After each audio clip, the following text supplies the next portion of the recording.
You have big dreams of losing weight and creating a healthy, joyful life. But you find yourself craving sugar, caught up in what the scale says, and diet hopping. Dieting is the old way of losing weight. And the good news is I'm going to give you a new way of eating so you can ditch diets for good and build a healthy relationship with real food. My name is Megan Olson, certified nutrition practitioner, creator of Skinny Fitalicious, and your host of the Dish on Diets show.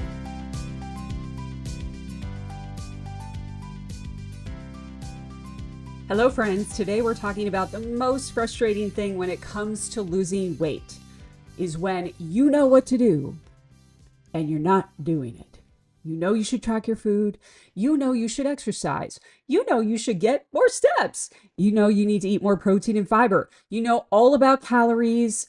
You know all about calorie deficits and that you need to be in a calorie deficit to lose weight. But when it comes time to do it, you don't do it, or you do it sometimes. Like sometimes you track your food, sometimes you get your steps, sometimes you exercise, sometimes you pay attention to calories and portions and try to be in a deficit.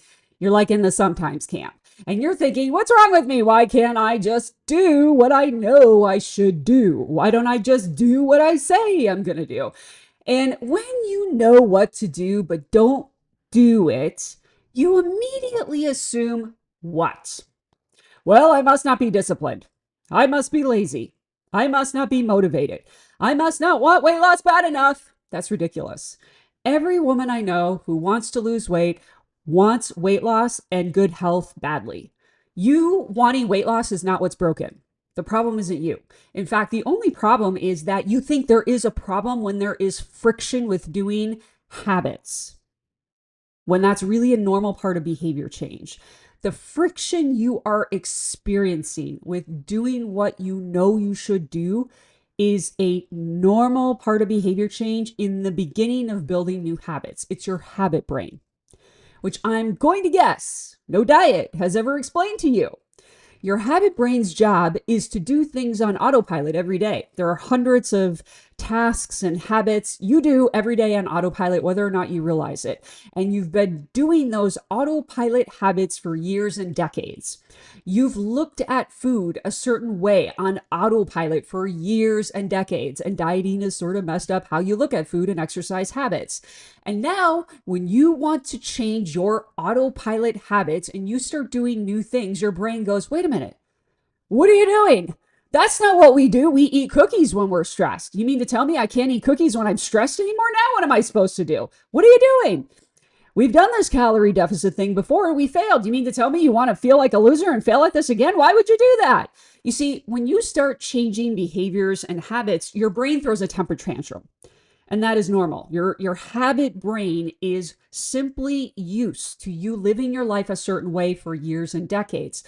Now you're trying to do all these new things or things that you've never done before more consistently. And your habit brain goes, oh my God, what do you mean we're going on a walk? We don't do that. And your brain goes and finds reasons not to go on a walk. What do you mean you want me to track my food? We don't do that. And it finds reasons for you not to track your food. Or your habit brain tells you, you've done tracking before. That doesn't work anyway. We should go have fun and eat like we always do. All of this kind of stuff is normal. Your habit brain's job is to throw a temper tantrum when it senses you're doing new things out of the routine, out of the norm. That is all normal. Now, what many of you don't understand is that it can take up to 200 days for new habits to become really cemented, your new autopilot. So if you have not been tracking your food every single day for 200 days, it's not a habit yet. If you have not been going on a walk every single day for 200 days, it's not a habit yet. That doesn't mean you need to be perfect for 200 days. It just means that you have to have this 200 days in your head because in the beginning, your habit brain is gonna put up a fight. That is normal. Problem is, many of you think that's not normal and that shouldn't be happening. It's kind of like when your kids are little and you're teaching them to brush their teeth. In the beginning, They're very excited because it's new and they want to do this teeth brushing thing. But then suddenly it becomes a battle. Night after night after night after night, your kids are fighting with you over brushing their teeth. That goes on for weeks and months. And you think it's never going to end until suddenly they're on autopilot. That is how difficult it is to form a new habit. It's also why you can't change a lot of habits overnight and expect yourself to be consistent with them for a really long time or be good at them.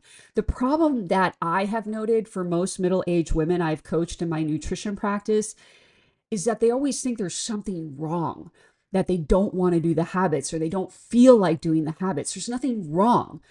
This is a normal part of changing behaviors, which is why changing your behaviors with food and exercise is hard because your brain throws a temper tantrum. I mean, do you say to your child when they throw a fit about brushing their teeth, "What's wrong with you, kid? Don't you know it's good for you? And if you don't do this teeth brushing thing, your teeth are all going to rot out and fall out"? Probably not, because you just logically know that over time, they will start brushing their teeth on autopilot. The problem is you're not recognizing the same for yourself in this journey. You're not recognizing that changing your behaviors works the same way as with small kids. And what I often see happening for women is they will track their food for like 3 months. And then something happens, they stop tracking their food, and then they're doing the sometimes thing. Sometimes tracking their food here and there. They have a week or two stretch of tracking and then 3 weeks of no tracking, and then they get frustrated with themselves. The thing is, when you do the sometimes thing, you're never giving your habit brain the opportunity to actually adopt the new habit that you want so badly. You want it to be easy, but the thing is without practice, it's not going to be easy.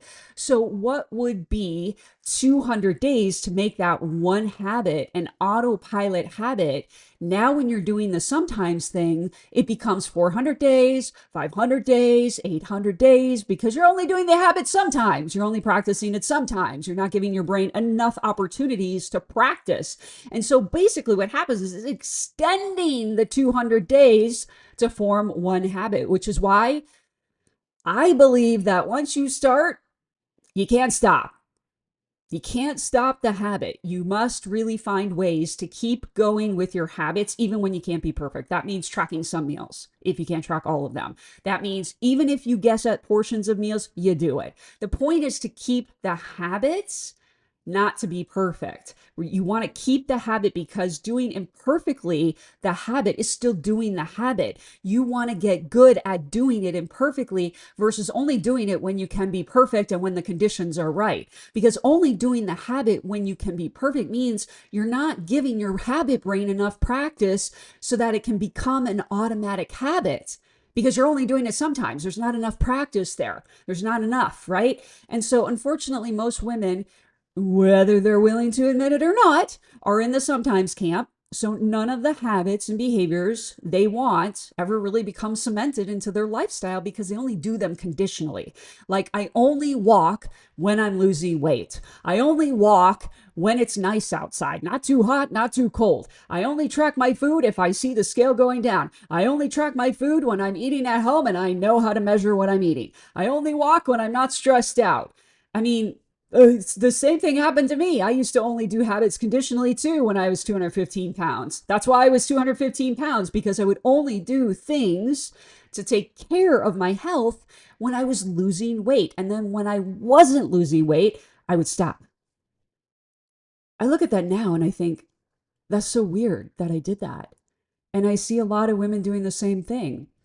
I'm only doing these things that are good for me if I see the scales going down and I'm losing weight. The problem with this mindset is as soon as you lose weight, you stop doing all the things that helped you lose weight because now you don't have any motivation to do them. So you stop paying attention to calories and portions and steps and what you're eating and how much you're eating and how you exercise and how much sleep you get.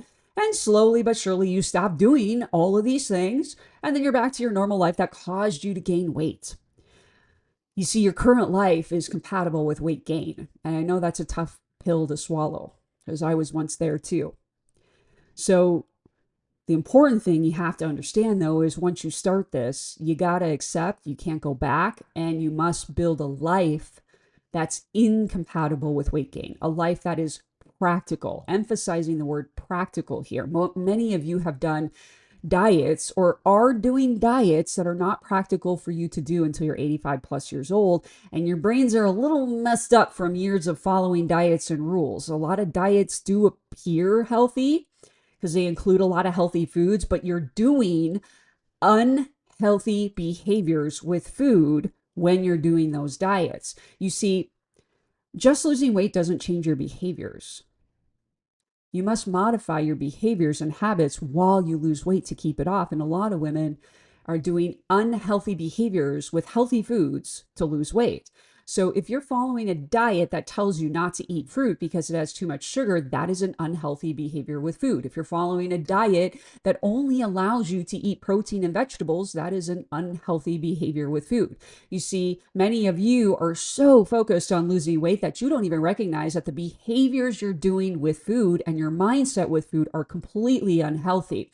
One time I told myself I was just going to eat carrots and cantaloupe until I lost weight. And then when I lost weight, I could return to normal and I would be fixed and I could just keep the weight off. Carrots and cantaloupe are healthy foods, but my mindset and behavior were completely unhealthy with that. Many women who are doing these things with healthy foods do not understand that their behavior and mindset isn't healthy. Whole30 is a really good example of this. I did an episode on this a while back. I'll link it in the show notes for you. What happens every January? Many women jump on the Whole30 diet to reset their sugar cravings. They spend the entire holiday season eating like a jerk and then come into January feeling bloated, disgusting, and doing Whole30. Many women think this is healthy. It isn't healthy. You're swinging from one extreme of not caring about what you eat and how much you eat and how you treat your body into another extreme of cutting out all kinds of foods. Some of them are perfectly healthy. Whole30 is just an elimination diet for food sensitivities, but many women use it to crash diet. That behavior of using Whole30 to reset cravings and crash diet is not a healthy behavior. This is what I mean when I say you could be following a diet with a lot of healthy foods, but your behavior and mindset could be completely unhealthy with that. Now that you've done so many of these types of diets, the problem is your brain gets a little kind of confused with food. And now the habits that you want to make your new autopilot feel harder to do. This creates even more resistance and friction to doing the food and the nutrition and exercise habits. And often we are just too focused on, I need to lose weight, I need to lose weight, I need to lose weight, that we don't recognize that this is what's going on. So when you say to me, Megan, I know what to do, I'm just not doing it, I'm not surprised. Because knowing what to do and implementing are two entirely different things. For example, I've never worked with a client who was surprised that they needed to eat protein. They heard all about protein before working with me, but what they didn't know was what that looked like in an actual meal, or how to figure out how much protein per meal they should be aiming for. They didn't know how to eat pizza and get enough protein, how to navigate going on vacation and looking for protein, how to navigate the holidays and eat protein, how to eat out and eat enough protein, how to travel and go on vacation and eat enough protein, how to eat their favorite foods and eat enough protein. And because many of my clients have a bad relationship with food and emotional eating patterns, they would eat something like pizza, feel bad about it, and do the start over Monday thing. So you can know you need to eat protein, but not know how to implement it. You can know you can eat pizza and lose weight, but not know how to eat pizza without spiraling mentally. Hopefully this is making sense, because knowing and implementing are not the same thing. And because it takes time for our habit brain to adopt many new habits, many of you think there's something wrong with you, that you're still struggling. There's nothing wrong with you. The key to weight loss that I learned in my own 80-pound weight loss journey is you must do habits for a very, very, very, very, very long time before they become automatic. And in the beginning, it's kind of like your kids. There's going to be a little bit of a fight. It's going to require more effort to do your habits. And what's important is doing the habit, not being perfect with it, because you want your brain to just adopt the habits. Like I said earlier, doing habits imperfectly. So tracking, even if the tracking isn't perfect. Walking, even if it's not the right number of steps. The goal is to get good at doing the habit, not hitting the number. And that is also what messes up a lot of you, because you're too focused on hitting numbers in the beginning because you want weight loss like right now, instead of getting good at showing up for yourself and hitting your habits. So sometimes clients will be like, it's been like 6 months and I haven't lost any weight. And I'm like, because you're still working on habits, because habits take about 200 days to become a real autopilot thing, you know? And so they kind of still have that diet mentality. So a lot of what I'm working on with clients is undieting your brain. We have to undiet our brain. We have to stop being so focused on weight loss. And I will tell you, the clients who struggle the most are the ones who are just constantly measuring success in terms of whether or not they're losing weight. In the beginning of your journey, your goal is really to get consistent with habits. And like I said, that could take many months or maybe even a year for you to get really consistent with the habits. Not perfect, but consistent, so they're more automatic. And that could look like, 2,000 steps on Monday, 5,000 steps on Tuesday, 4,000 steps on Wednesday, 1,500 steps on Thursday. You get the drift, right? The goal is the habit, not the number of steps. Many women are going after numbers when they haven't really taken the time to build the habits yet, build the foundation of your house. That's backwards if you're going after the numbers and not the habits. Start building your habits. Stop tracking the scale. Start tracking your habits. Whether it's going on a walk, going to the gym, tracking your food, eating your protein and fiber, get a calendar and X off the days that you did the habit. That way you can visually see how many days did you actually do the habit that you're working on. You can't keep weight off without the habits, because right now your habits are compatible with gaining weight. So you have to work on this either way. And here's kind of the thing that mentally I just want to offer you is like, there is discomfort in waiting for weight loss. There is discomfort in learning new habits and practicing them. But there's also discomfort in just staying stuck and overweight and not liking your body. So either way, you're faced with discomfort. And so you get to choose which path of discomfort you want. Ultimately, that's your choice. Nobody can decide that for you. But either way, you're faced with discomfort. Okay. And one thing I also learned in my 80-pound weight loss journey is you must be okay with not being good at your habits for a long time. I got really good at failing and not doing things perfectly. And the more I stumbled doing the habits, the more I learned. And the more I learned, the more automatic the habits became. You see, a lot of women don't have any tolerance for failing. Why am I not good at this? Why is this just so hard for me? It's so much easier for everybody else. Why am I not perfect? It's because you're supposed to fail a million times before it becomes easy and automatic. That's normal. The things you keep beating yourself up over are things you're not good at yet. And you're supposed to fail before they become automatic. You're supposed to fail many times. And if you have no tolerance for making mistakes or failing, that's a big reason why you're struggling. And without coaching and accountability, not just somebody giving you numbers, you're going to stay stuck. I think most women think none of these struggles should be there when they're trying to lose weight. But the truth is, they are all a normal part of changing your behaviors. The struggle is supposed to be there. You just don't want it to be there. And that's really at the core of this.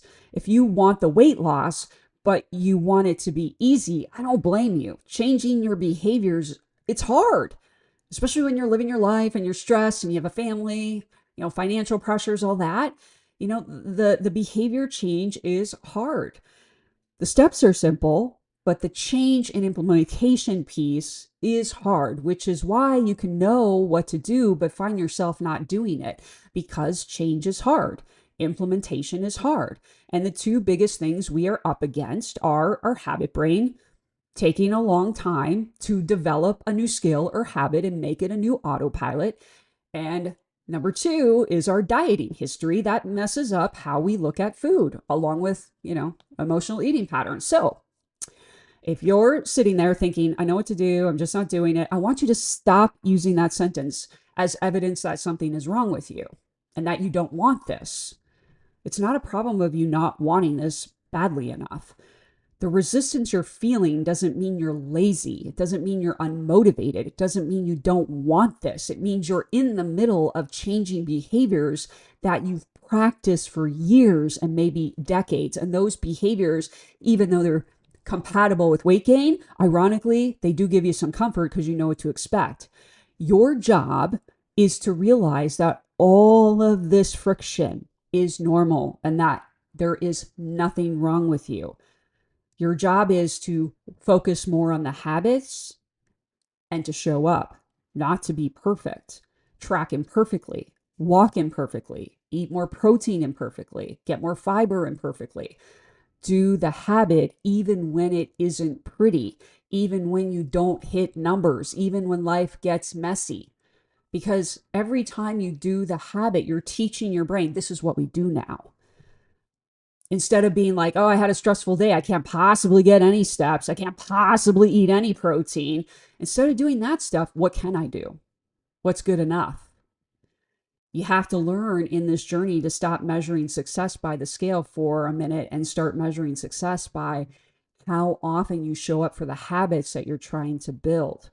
The women who keep the weight off aren't the women who never struggle. They're the women who keep showing up and practicing long enough for the struggle to become their new autopilot and eventually their new normal. So this week, I want you to pick one habit, just one. Don't worry about everything. Don't worry about being perfect. And focus on keeping it alive. Alive. Because weight loss isn't built on perfect days. It's built on hundreds of regular days where you keep showing up even when you don't feel like it. And you're not going to feel like it. Because that's how lasting change happens.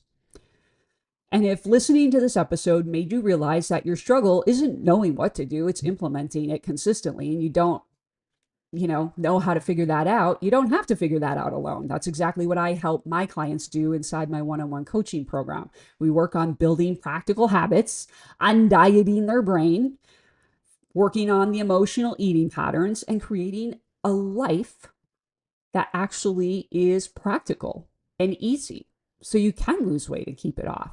So it's your choice. You can stay in the discomfort of not feeling good and feeling hopeless, or you can choose the discomfort of getting help and starting to work on these things. But remember, there's nothing wrong with you. Your habit brain is what you're up against when you're trying to change. And that is normal. So if you're experiencing friction, that is normal. But if you're ready for support and accountability instead of doing another diet, you can definitely schedule a consultation with me. The link is in the show notes. I'd love to talk to you, ladies. I will talk to you soon.